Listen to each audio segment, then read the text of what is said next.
Quero saudar a todos com a paz do Senhor Jesus, meus amados irmãos e irmãs, a todos quantos possam estar me visualizando agora.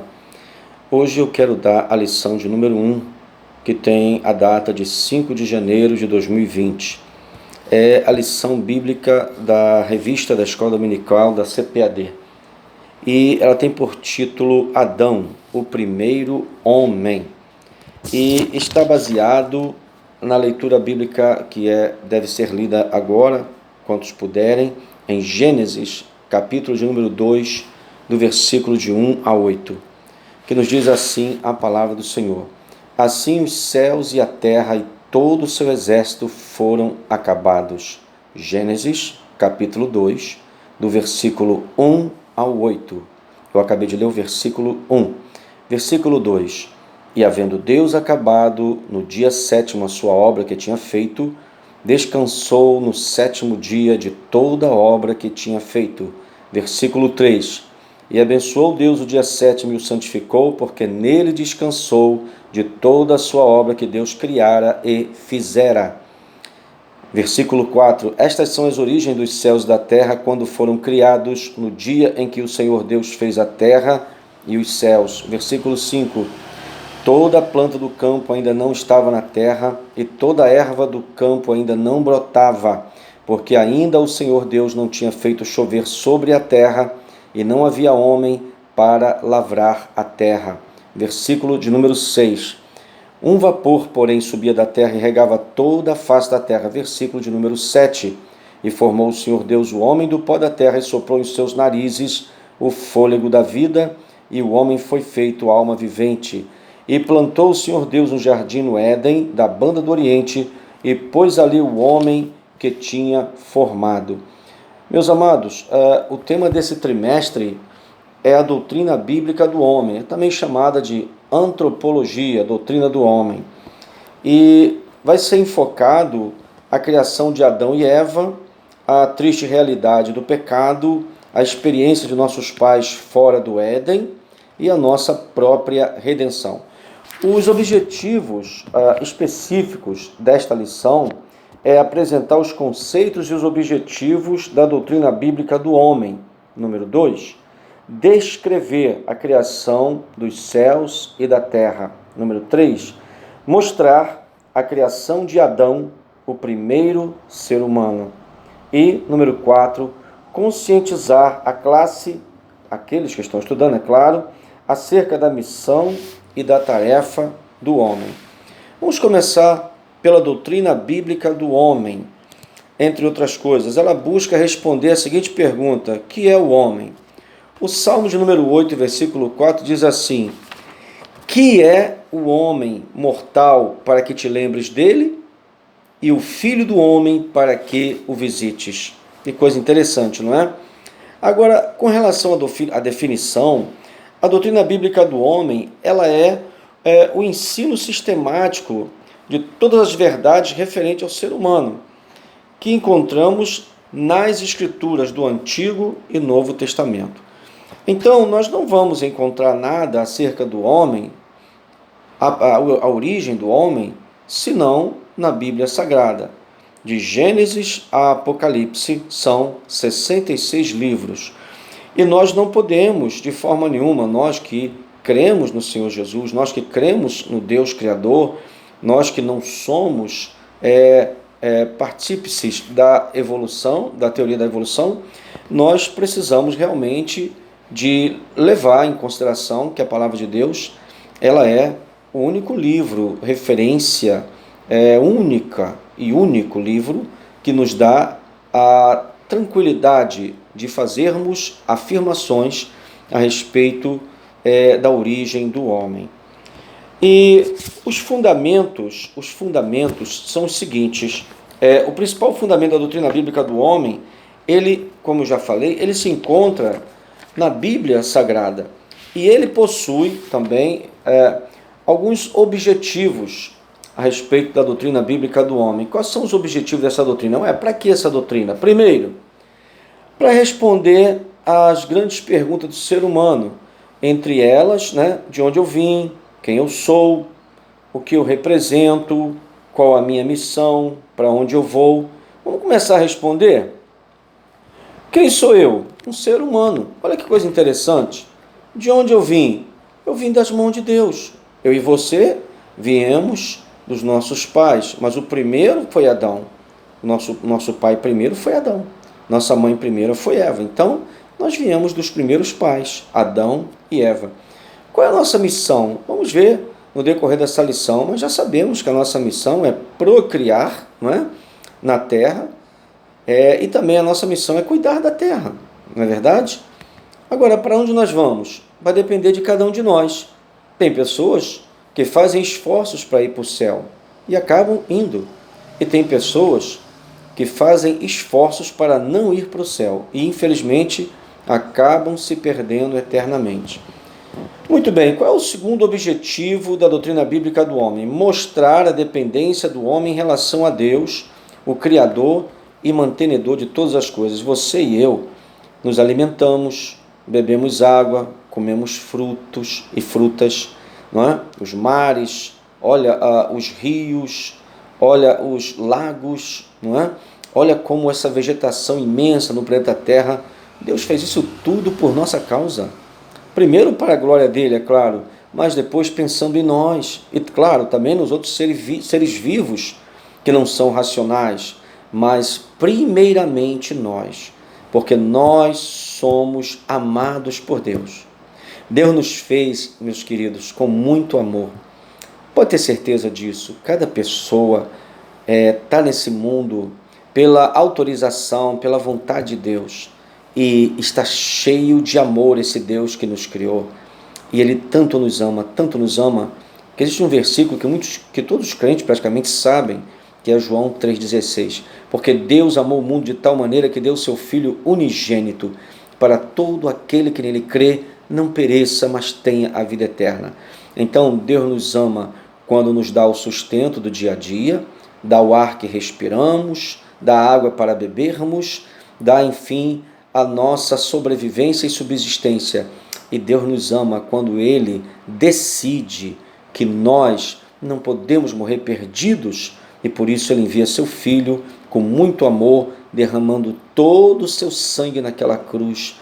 E com aquele sangue Ele pode realmente fazer uma grande obra de libertação, de redenção, de reconciliação, de santificação e, por fim, e enfim, de salvação. Número 3, levar o homem a reatar sua comunhão com Deus através de Jesus Cristo, o homem perfeito. Significa que Deus quer que nós estejamos com Ele na condição de seres humanos e estejamos com Ele após a nossa morte. Que Deus maravilhoso é esse, não é?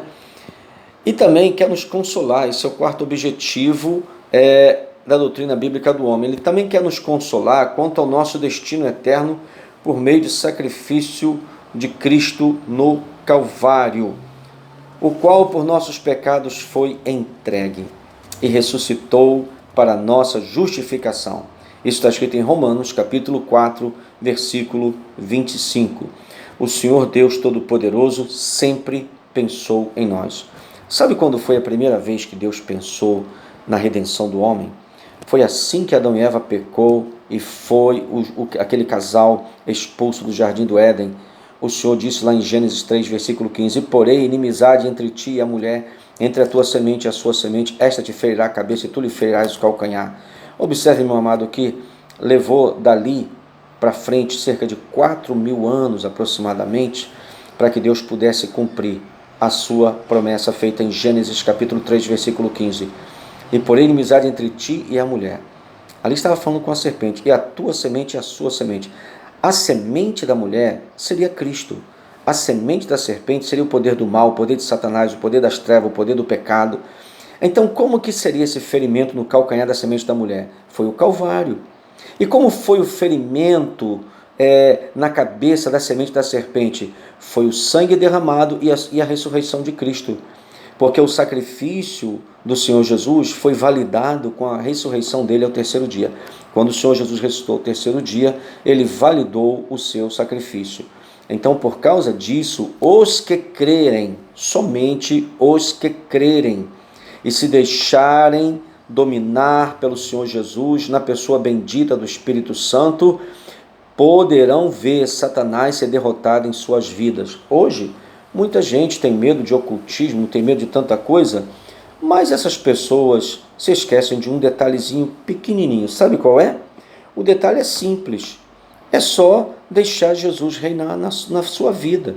Jesus reinando, o inimigo não tem poder sobre a sua vida. Não tem. Porque ele não pode passar por cima de quem habita no verdadeiro crente salvo, que é o Espírito de Deus, conforme 1 de Coríntios, capítulo 3 e versículo 16, e ainda João, capítulo 14 e versículo 23, onde ambos os versículos afirmam que Pai, Filho e Espírito Santo habitam no salvo. Veja bem, no salvo, foi o que eu disse. Vamos ver a criação dos céus e da terra. Em primeiro lugar, Deus criou os céus e a terra e tudo que neles há, e só então veio a formar o homem. Em sua infinita sabedoria, o Criador preparou-nos um lugar perfeito e agradável para nós habitarmos.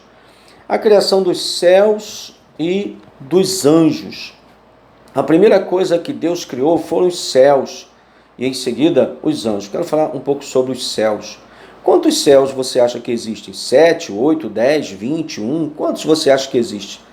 Pelo que eu entendo, só existem 3 céus. Quando você olha para o céu, você vê tudo azul, hidrogênio, oxigênio, etc. Acima disso aí é o segundo céu, o lugar das galáxias. E acima de tudo isso, acima das estrelas, como canta Shirley Carvalhais, está o que, irmãos? Sabe o que está? O terceiro céu. O céu dos céus. Olha só, o céu dos céus. Então são 3 céus, onde o Deus Todo-Poderoso habita. Em Gênesis, no capítulo 1, versículo 1, está escrito assim: no princípio criou Deus os céus e a terra. E olha o que diz o Salmo 33, versículo 6. Pela palavra do Senhor foram feitos os céus e todo o exército deles pelo Espírito da sua boca. E também tem Jó 33:1, o Espírito de Deus me fez e a inspiração do Todo-Poderoso me deu vida. Então o Senhor, quando criou aqui, no versículo 6 do Salmo 33, olha só, pela palavra do Senhor foram feitos os céus e todo o exército deles. Esse exército deles são os anjos, são os seres angelicais. Deus a tudo criou com inigualável sabedoria. Nós somos criativos por causa da capacitação que Deus nos concedeu, mas Deus é criador. Ninguém pode ser criador além de Deus. Observe, Deus, ele do nada fez tudo. A palavra diz, em Gênesis, Deus disse assim, haja, haja, e foi havendo. Sabe lá o que é um ser como Deus, que é inigualável, incomparável, incompatível, onipresente, onisciente, onipotente, dizendo, haja, acabou, simplesmente haja. Você se lembra o que aconteceu com Lázaro na ressurreição? Quando o Senhor estava lá e Marta e Maria estavam chorosas, angustiadas, tristes, abatidas, não é? E ele chegou e perguntou assim, onde o puseram? E o Senhor Jesus ainda não tinha ido ao Calvário nesse período, nesse acontecimento. E ele só isso perguntou, e os judeus foram e mostraram. E ele disse, ele deu a seguinte ordem, tirai a pedra. E o que isso tem a ver com criação? Tem tudo a ver. Olha a marca do Criador em Cristo. Quando Lázaro já estava cheirando mal, com 4 dias de morto, o Senhor Jesus simplesmente disse, Lázaro, vem para fora. Após tirarem a pedra, ele disse, Lázaro, vem para fora. Como é que um cientista, um médico, alguém explica isso? Não vai explicar. Certas coisas que Deus faz são inexplicáveis. Ali, naquela ressurreição, também houve criação. Como vocês pensam que estava o sangue? Como vocês pensam que estavam, por exemplo, o fígado, os rins, coração parado? Já estava putrefando tudo. Aí eu pergunto para você, como que numa só voz, Lázaro, vem para fora. Naquele exato momento, aconteceu a ressurreição. E todo o processo que estava em decomposição parou e voltou tudo ao normal. E ele saiu andando. Desatai-o, olha o que disse o Senhor Jesus, e deixai-o ir. Veja bem, meus amados, o Senhor Jesus, o nosso Jesus, ele já tinha falado para Marta e Maria, eu sou a ressurreição e a vida. Quem crê em mim, ainda que esteja morto, viverá. Então ele mostrou que ele é Deus, que só Deus ressuscita mortos. Então Jesus é Deus. Jesus era Deus como ser humano e continuou sendo Deus após a sua ressurreição. Mas eu não estou fugindo do assunto, voltemos aqui. Então, Deus a tudo criou com inigualável sabedoria. O Salmo 104 e versículo 24 nos diz assim: ó Senhor, quão variadas são as tuas obras, todas as coisas fizeste com sabedoria, cheia está a terra das tuas riquezas. E não está? E não está?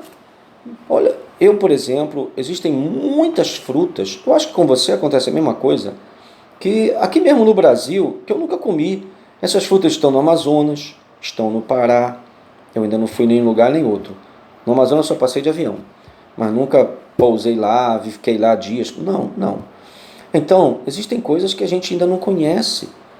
Como é que deve ser o alimento ou alguns frutos lá na Polinésia, por exemplo, ou em outros países da Europa que a gente não conhece aqui no Brasil? Então, nós chegamos à seguinte conclusão: de fato, Deus fez coisas maravilhosas. Pensou em nós em todo o tempo. A Terra, se nós formos analisar, não levando em consideração a poluição que o homem está causando, a Terra é um paraíso. A Terra é um paraíso, não tem nada a ver com o paraíso de Adão e Eva, ok? Mas eu estou usando uma figura de linguagem. A Terra é um paraíso. Como é que foi a criação de Adão, o primeiro ser humano? O ser humano é o resultado de uma decisão amorosa, como eu disse, amorosa e soberana e também livre da Santíssima Trindade, Pai, Filho e Espírito Santo. Criado por Deus a partir do pó da terra, e Adão tornou-se alma vivente, isto é, um ser humano. A Bíblia fala em 1 de Tessalonicenses 5,23 que nós somos tricótomos. Nós temos espírito, alma e corpo. Quem sabe numa outra oportunidade eu poderia falar um pouco sobre a tricotomia do homem. Mas só para você ter uma ideia, o espírito possui alma, porque Deus é espírito e ele fala algumas vezes em textos bíblicos que a sua alma está assim, a sua alma está aborrecida, a sua alma está alegre, enfim. Então Deus, sendo espírito, ele possui alma. A alma é a sede dos nossos desejos, das nossas vontades e dos nossos sentimentos. E espírito é a sede do nosso intelecto, onde nós tomamos as decisões. Enfim, e o que é o coração do homem? Jesus falou que a boca está cheia, fala do que está cheio o coração. Significa que o nosso coração é a sede do nosso espírito com a nossa alma. Não é esse coração bombinha de sangue, não. Esse aqui bombeia sangue. Ele não tem massa encefálica, ele não faz nada. Ele somente bombeia sangue. É claro que ele mantém a nossa vida biológica em condições de podermos andar, caminhar, respirar, etc. Agora, irmãos, irmãs, todos aqueles que estão nesse momento me vendo, me ouvindo, vamos continuar aqui a criação de Adão, o primeiro ser humano. Esse é o tópico 3. O concílio da divindade sobre a criação do homem. E disse Deus: façamos o homem a nossa imagem, conforme a nossa semelhança, e domine sobre os peixes do mar, sobre as aves dos céus, e sobre o gado, e sobre toda a terra, e sobre todo réptil que se move sobre a terra. Gênesis capítulo 1 e versículo 26. Observe, meu amado, minha amada, que o Senhor deixou bem claro que o homem, ele dominaria sobre o mar, sobre o ar e sobre a terra. Incrível, incrível. O homem domina realmente o mar. Olha a marinha, não é? De todos os países. O homem domina também a terra. Olha como o homem lavra a terra. Ele planta, ele colhe, e ele constrói, ele faz de tudo na terra, também no mar, não é? E o ar, olha aí a aeronáutica, olha os satélites, olha os foguetes, e vai por aí afora, não é verdade? Então realmente o homem, ele dominou. E E essas ciências tremendas, que físico-química, ciência quântica e tanta coisa que hoje existe, olha a matemática, não é? E tantas coisas que hoje existem na área da ciência, da tecnologia, tudo isso é o quê? O desenrolar de uma evolução intelectual, que Deus capacitou o homem para viver essa realidade. Ou como era o contexto do ano 1800? Como era o contexto na tecnologia do ano 1900?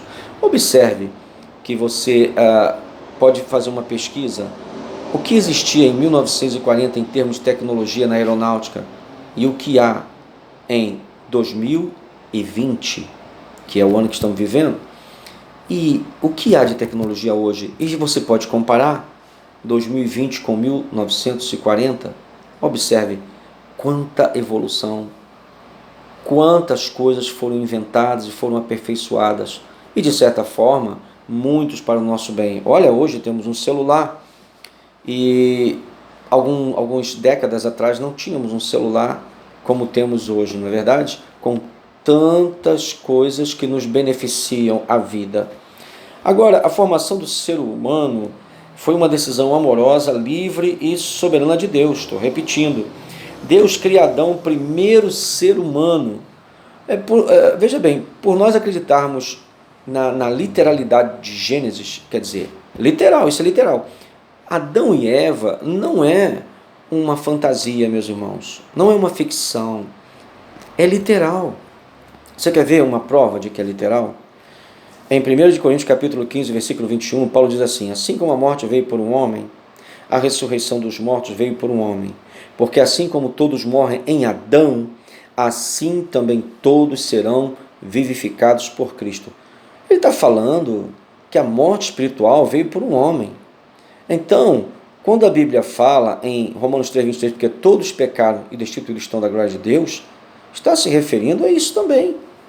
Como é que eu não sou responsável pelo pecado de Adão e nem você? Porém, o legado que ele deixou para nós foi uma natureza pecaminosa. Por isso que a palavra de Deus fala que assim como a morte veio por um homem e a ressurreição dos mortos veio por um homem, assim como todos morrem em Adão, essa morte é espiritual, assim também todos serão vivificados por Cristo. Cristo nos vivifica. Então Adão trouxe a morte. Nós não temos nada a ver com o pecado de Adão, mas temos a ver com o legado de Adão. Uma natureza chamada natureza adâmica, uma natureza pecaminosa. É uma espécie de, não vou dizer que nem é de DNA, não tem nada a ver. É algo que acontece naturalmente, porque Adão, ele substituiu Deus e deu como por Satanás, a antiga serpente, lá no Jardim do Éden. Por isso que ele foi expulso. E ele, Adão, ele nomeou Satanás como príncipe deste mundo. Por isso que o Senhor Jesus, ele fala em João capítulo 12, versículo 31, agora é o fim, é o julgamento desse mundo. Agora será expulso o príncipe deste mundo. João 12, 31. Significa que o príncipe deste mundo só se tornou príncipe lá no Jardim do Éden, porque, é claro, ele já era príncipe das trevas, mas ele tornou-se também príncipe deste mundo. E o que foi que aconteceu depois disso? Deus precisou de enviar o príncipe da vida. E esse príncipe da vida, ele veio como semente da mulher para ferir na cabeça a semente da serpente, que também é o príncipe deste mundo. Interessante, não é? Agora vamos ver aqui, meus amados irmãos, também que o homem torna-se alma vivente. Em Gênesis capítulo 2 e versículo 7, está escrito assim: e formou o Senhor Deus o homem do pó da terra e soprou em seus narizes o fôlego de vida, e o homem foi feito alma vivente. Que fique bem claro que em momentos, em alguns textos da Bíblia, alma, algumas vezes significa o sangue, quer dizer, o sangue como a alma do corpo. Não tem nada a ver com o que os testemunhos de Jeová falam, que eles literalizam isso, e por isso não doam sangue. Estou me referindo à alma como no sentido de pessoas. E o Espírito do Senhor, Deus, soprou nas narinas o fôlego de vida. Fôlego de vida também é um dos nomes do espírito do homem. Você quer ver? Tiago 2,26. Assim como o corpo sem o espírito está morto, entendeu? Essa é a primeira parte. A segunda parte é a fé sem obras é morta, mas isso aí não tem nada a ver com o que nós tratamos agora. O espírito, assim como o corpo sem o espírito está morto. Então, o fôlego de vida soprado nas narinas do homem, em Gênesis 2, versículo 7, é o espírito que Deus deu ao homem. Porque o homem não estava vivo, tornou-se vivo através do sopro de Deus. É Deus que cria o nosso espírito.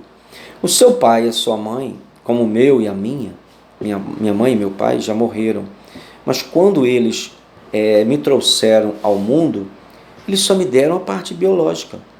Foi Deus que, de uma maneira que nós não sabemos explicar, mas sabemos que o pai e a mãe não podem, porque não tem essa condição, de gerarem o espírito do neném que vai nascer. Nenhuma mãe com pai, nenhum casal nesse planeta gera espírito. Deus já deixou bem claro que o primeiro homem, Adão, ele recebeu o espírito dele, isto é, de Adão, da parte de Deus. Foi Deus que soprou o espírito. Então, nenhum de nós pode entender que o ser humano, na sua condição biológica, gera o sobrenatural. Não é verdade? Nenhum de nós pode conceber tal ideia. Então é Deus que faz com que o espírito seja criado no ser humano. Agora a Bíblia não diz em que momento o espírito de vida que Deus dá ao homem, à criança que está no ventre, não sabemos exatamente que momento é, mas sabemos de uma coisa, que Deus é Pai dos espíritos, é Deus que cria espírito. Então o nosso Deus, Criador, está criando até o dia de hoje. Nesse exato momento, milhares de maternidades, ou milhões no mundo todo, estão tendo mulheres que estão dando à luz, e nenhuma delas gerou o espírito de seus bebês. Não é verdade? Pense nisso. Agora vamos ver aqui na próxima página a missão e a tarefa do homem. A missão e a tarefa do homem. Primeiro, a primeira missão ou tarefa do homem é glorificar a Deus. O Senhor criou-nos a fim de refletirmos a sua excelsa glória e majestade, conforme 1 Coríntios 11, 7. Ao contrário dos animais, aves e peixes, o ser humano é o único ser vivo criado à imagem e semelhança de Deus. Por esse motivo, toda vez que alguém seduzido pelo diabo adora a criatura em lugar do Criador, atenta contra a santidade e a glória do Senhor. É só você ler Romanos capítulo 1, versículos 22 e 23. Quando nós cumprimos a vontade de Deus, cumpre-se em nós esta consoladora promessa. Qual é? E serás uma coroa de glória na mão do Senhor, e um diadema real na mão do teu Deus. Isaías 62, versículo 3. Qual é a outra missão e tarefa do homem? Propagar a espécie. Deus ordenou também ao homem a deixar a casa dos pais e unir-se à sua esposa, a fim de multiplicar e preservar a espécie humana. Gênesis capítulo 1, versículo 28 e Gênesis capítulo 2 e versículo 24. Multiplicar a raça humana é uma obrigação do ser humano. A povoação do planeta glorifica o nome de Deus e cumpre o propósito divino quanto à plenitude de seu reino em todos os âmbitos da criação. E agora, terceira missão ou tarefa do homem. Primeira, glorificar Deus. Segunda, propagar a espécie. Terceira, governar e administrar o planeta. Deus, em primeiro lugar, criou a terra e tudo que nela há, conforme Gênesis 2, versículo 1. Em seguida, criou Adão, que tendo por lá o jardim do Éden, recebera como tarefa inicial dar nomes a todos os animais e guardar o paraíso, certo? Gênesis 2, 15 e versículo 19.